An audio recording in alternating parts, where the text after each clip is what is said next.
some of you, I'll just ask it. I'll put it as a question rather than a statement. Would some of you get irritated if you got your writing back and there was a lot of that happening to you? Yeah? Yeah, you would, wouldn't you? So what is it that's irritating?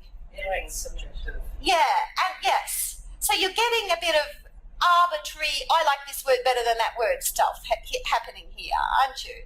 And yes, and at the same time, I mean, some of it might improve it and some of it, you know, has clearly missed an important point, but it's more just that arbitrary word change thing that's happening, isn't it?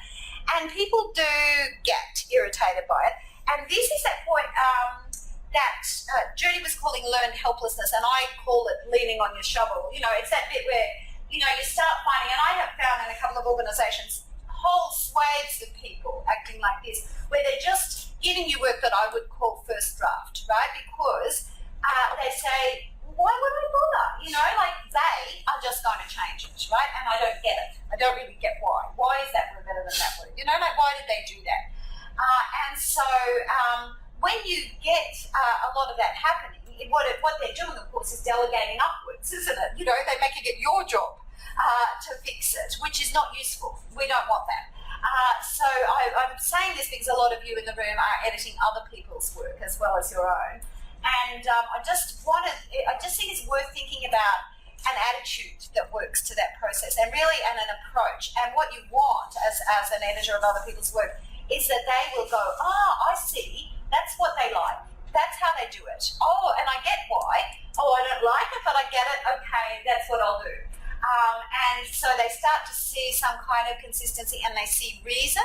And they also see a bit of respect. And they also see a firm, no, I won't fix it.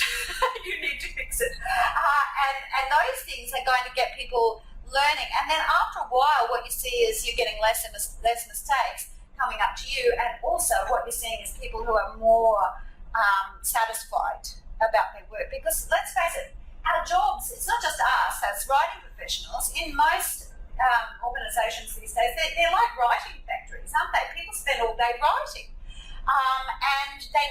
And that might not be what they see as their main job. Usually they don't see it as their job, but they're doing at least a third of their day is writing, most people. And so you want them to feel that they can learn and improve and get better and it'll all make sense, you know, not just to wave their hands and say, oh, too hard, not going to bother.